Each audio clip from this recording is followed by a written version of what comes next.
Hi guys, welcome back to another video. Today I'm going to do a video on Solo, the new Star Wars movie. I've just come out of seeing it at the cinema and I'm absolutely blown away by it. It's so good. There's a lot of people saying that it's not very good, but I don't think that they're Star Wars fans. They physically can't be. There's a lot of people that have said that it's quite slow at the beginning and it takes a long while for it to start the action and everything, start to get the story to go along. But to me, it starts off perfectly. It's really adventurous. It's something typically Ron Howard would do just to make it feel like a family adventure film like he used to make back in the good old days. There's lots of bits that's been thrown into the movie, a lot of a feel of like Empire Strikes Back. There's also a really hint of Dark Crystal for me at the very beginning of the movie, which you'll see when you see the movie. There's just lots of Easter eggs in there that you can point out.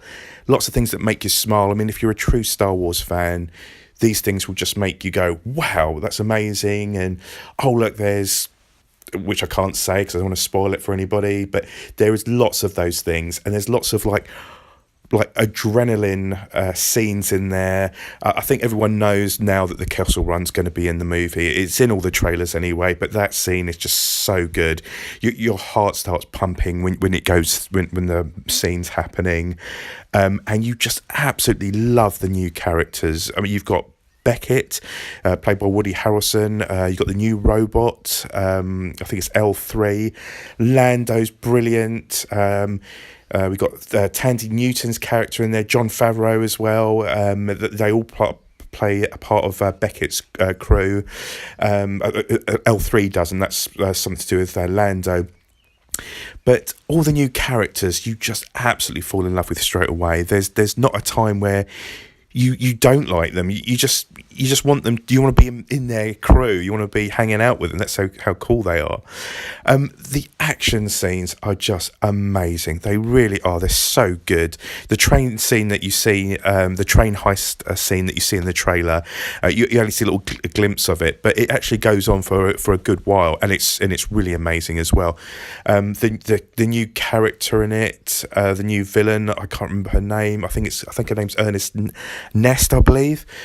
She's brilliant, and her crew as well.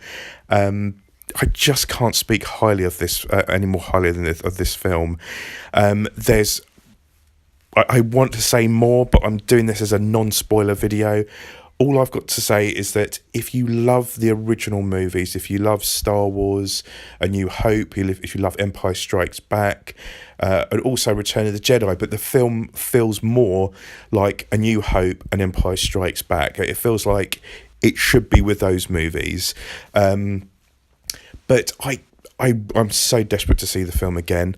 As I said, only true...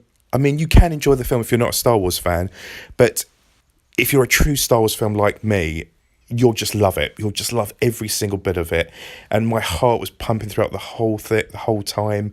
It was just constant, but it wasn't over the top action, like constant action scenes. And unfortunately, I wasn't a huge fan of Avengers Infinity War. It was good, but I wasn't wowed by it like everyone else. I think that the action in it was just constant. There wasn't much of a break in this Solo film.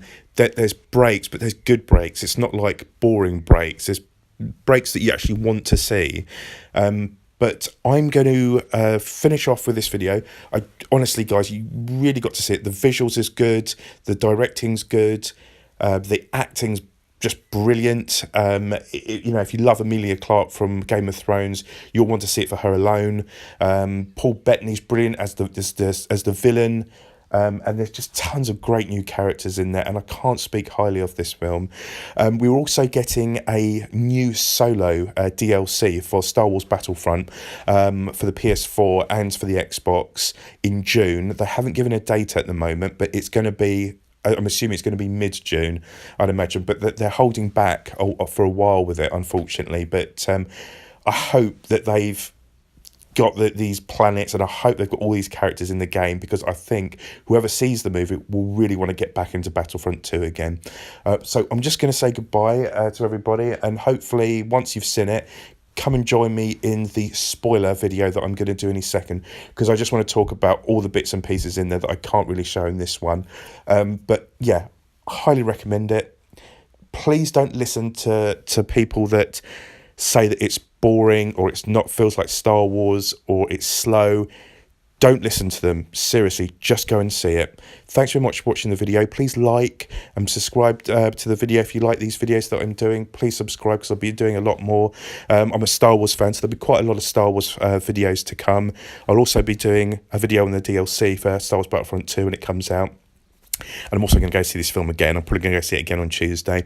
But I saw it at the IMAX in 3D, and it was amazing. So I'll leave that with you guys. Please go and see it. Go and see it as quick as you can, because there is a massive, and I mean massive, surprise at the very end of the film. I mean, it's huge. People are fans of everything to do with Star Wars will go nuts for the end. They will lose their minds. Anyway, guys, thanks a lot. Catch you later.